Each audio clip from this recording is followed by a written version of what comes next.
Si vous appréciez notre travail, n'hésitez pas à nous soutenir en likant ou en partageant la vidéo ou grâce à notre Utip. Il vous suffit de regarder une publicité de 30 secondes, ce qui nous fait gagner 5 centimes par visionnage. En soi comme ça, c'est pas grand chose, mais pour nous c'est beaucoup. Merci de votre participation et bon visionnage. Salut les amis, on se retrouve pour une nouvelle vidéo sur l'univers de Naruto. Aujourd'hui, nous allons commencer une petite série qui j'espère vous plaira. Nous allons remettre en question un élément qui changera toute à l'histoire que nous connaissons. Vous l'avez vu dans le titre, que se serait-il passé si Obito n'était pas resté coincé sous le rocher? Je vous le raconte tout de suite.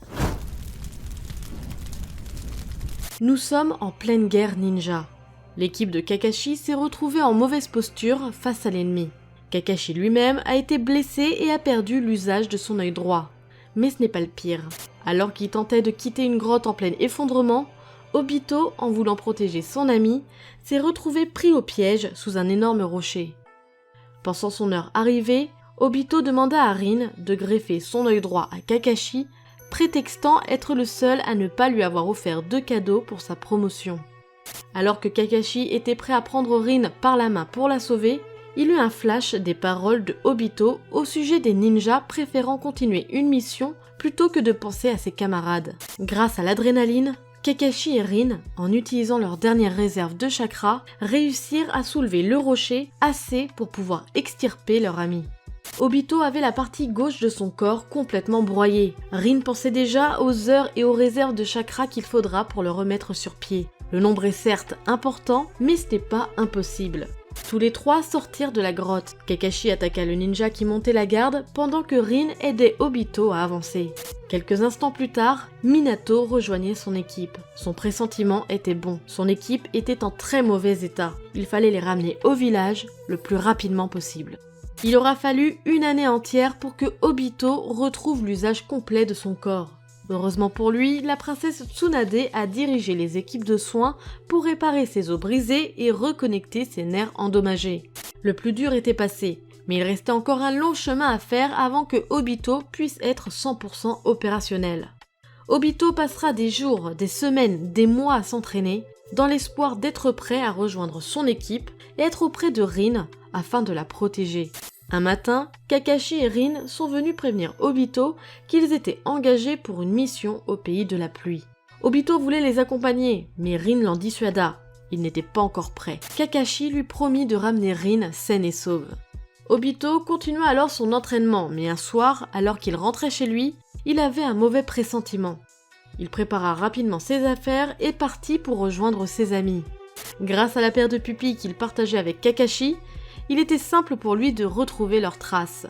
Après plusieurs heures à parcourir les terres du pays de la pluie, Obito retrouva Kakashi seul. Celui-ci l'informa qu'ils avaient été pris en embuscade et que l'ennemi avait enlevé Rin. Obito rassura son ami et lui dit qu'il la retrouverait et la ramènerait au village. Tous deux partirent à sa recherche, terrassant sur leur passage les ennemis qui se dressaient devant eux. Aussi surprenant que cela puisse paraître, ils retrouvèrent Rin très rapidement. Trop rapidement. Rin était au centre d'une grotte, sans ninja pour monter la garde. Elle était attachée, mais ne semblait pas se débattre, elle était seulement en train de pleurer. Obito, Kakashi, je suis tellement désolée. Ça va aller, Rin. On va te sortir de là et on va rentrer à Konoha. Non, non. Mais si, ne t'inquiète pas, on va détacher tes liens et on va partir avant que les ennemis arrivent. Personne ne viendra. Il faut que vous partiez. Obito, il y a quelque chose qui ne va pas. Son chakra. Effectivement, Kakashi avait vu juste grâce à son Sharingan. Le chakra de Rin était perturbé, mais pas à cause d'un genjutsu. Il faut que vous partiez tous les deux. Seulement après t'avoir détaché. Ils ont scellé un démon en moi. Ils comptaient me renvoyer à Konoha pour que je perde le contrôle du démon là-bas. Mais mon corps ne le supporte pas. Je suis condamnée. Mais non, ça va aller. On va trouver une solution. Obito, il n'y en a pas. Dans tous les cas, je vais mourir.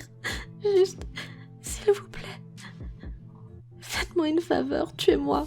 Je ne veux blesser personne. Tuez-moi. Obito était abasourdi par la situation. Elle avait dégénéré si rapidement. Même s'il n'osait se l'avouer, il savait que Rin avait raison. Elle n'avait aucun échappatoire. Il comprenait parfaitement son point de vue, mais il était incapable de bouger, incapable de lui enlever la vie. Pendant de longues minutes, un silence régnait dans la grotte, interrompu doucement par les sanglots de Rin. « S'il vous plaît. » Je vais le faire, Obito. Obito ne revenait pas du courage et de la détermination de Kakashi. Même si ça lui faisait mal, même s'il pleurait, il allait faire la dernière volonté de Rin. Il allait lui ôter la vie. Obito et Kakashi ramenèrent le corps sans vie de Rin à Konoha. Ils voulaient lui donner des obsèques dignes de ce nom et ne voulaient pas la laisser dans cette grotte froide. Tout Konoha était présent aux obsèques de la fillette. En cette période de guerre, il était commun pour les villages d'enterrer leurs morts et il était tout aussi commun d'enterrer des enfants. Même si le premier Hokage avait eu pour projet de créer un village ninja pour protéger les enfants et leur permettre de vivre plus vieux, en de tels temps obscurs, ses volontés n'étaient que très peu respectées. Le temps continuait de défiler. Obito continuait à s'entraîner auprès de Kakashi et de temps en temps de son maître. Seulement, ce dernier était très peu disponible. Maintenant qu'il était devenu Hokage et qu'il attendait un heureux événement. Même si Obito était souvent emparé par le chagrin de la perte de Rin, le fait de voir que la vie continue et surtout voir la vie trouver son chemin lui donnait du baume au cœur. Et il était déterminé pour protéger cette nouvelle génération qui, il en était sûr, serait sûrement prometteuse.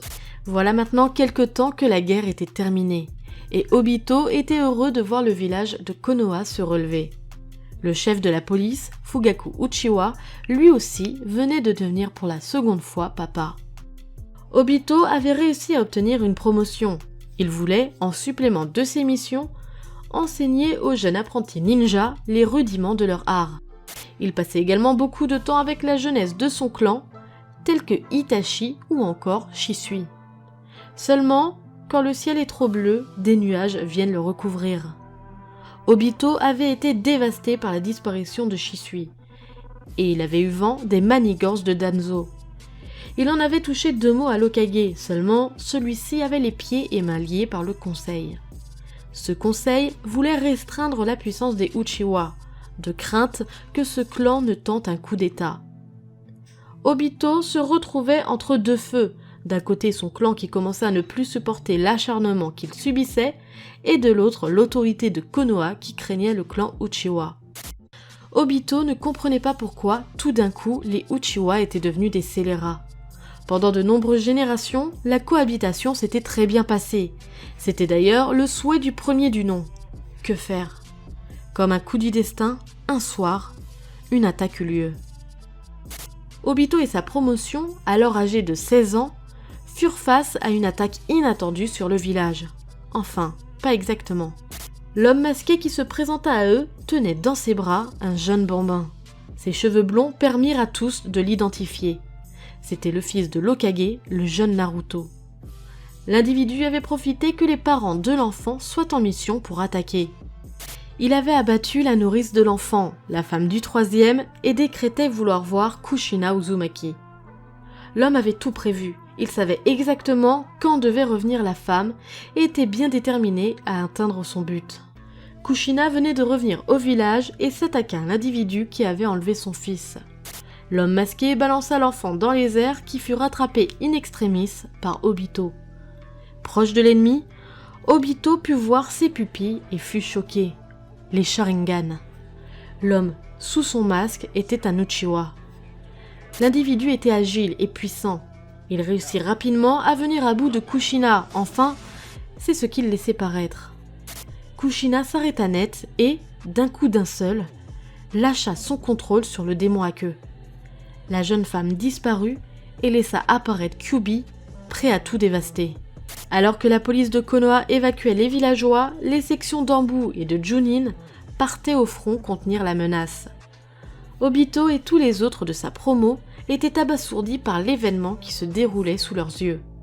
Les supérieurs leur ont interdit d'intervenir face aux monstres. Ils devaient protéger les générations futures. Obito se rappela qu'il avait le jeune Naruto dans les bras. Il le regardait et comprenait le message de ses aînés, alors que ses camarades s'offusquaient de ne pas pouvoir participer au combat. Quelques minutes plus tard, un éclair apparut aux côtés d'Obito. C'était le 4e qui avait rejoint Konoha. Il promit à Obito et Naruto que tout allait bien se passer et qu'il reviendrait vite. Le 4e savait qu'il était inutile de chercher son épouse. Il savait qu'il était trop tard, mais ce n'était pas le moment de verser des larmes. Alors qu'il rejoignait la position de l'ennemi, Minato constata le nombre de victimes déjà présents au sol. Il fallait qu'il l'arrête coûte que coûte. Un long combat commença entre les deux individus. Même si Minato était excessivement rapide, l'homme masqué arrivait à suivre ses mouvements. Après de longues minutes d'affrontement, Minato réussit à toucher l'ennemi qui tomba au sol. Encerclé par l'Hokage et les membres de l'Anbu, l'homme disparut dans un nuage d'oiseaux sombres. La guerre n'était pas terminée. Minato devait encore régler le problème de Kyuubi. Kushina n'étant plus là, il n'avait d'autre solution que de sceller le démon en son fils. Il avait confiance en la génétique de son fils, qui grâce à son sang Uzumaki, réussira à contrôler la bête. Minato réapparut auprès de Obito et lui demanda son fils. Obito commença à vouloir lui poser des questions, mais le 4e le coupa, il n'avait pas le temps. Minato disparut en un éclair et réapparut auprès du démon renard. Il demanda aux membres de l'Anbu de le couvrir le temps qu'il prépare tout ce qu'il fallait pour le scellement. Kyuubi comprit rapidement quel était son destin. Il était hors de question qu'il soit scellé dans un bambin. Il rentra dans une colère noire et éradiqua les ninjas qui tentaient de le contenir. Alors que Minato terminait les préparatifs, il vit le démon renard tenter d'attaquer Naruto. Minato intervena de justesse et sauva son fils au péril de sa vie. Transpercé par la griffe du démon, il commença le scellement. Afin de protéger son bébé, il scella la moitié de Kurama en lui et laissa un peu de chakra en Naruto. Ses dernières paroles envers son fils étaient pleines d'affection et de promesses. Naruto sera un grand ninja. Cette première partie de notre nouvelle mini-série se termine, j'espère qu'elle vous aura plu. N'hésitez pas, comme d'habitude, à me le dire par commentaire. Likez et partagez la vidéo, ça nous fait toujours super plaisir. Et n'hésitez pas à vous abonner si vous ne l'êtes pas encore. Sur ce, moi je vous laisse à la prochaine. Tchuss!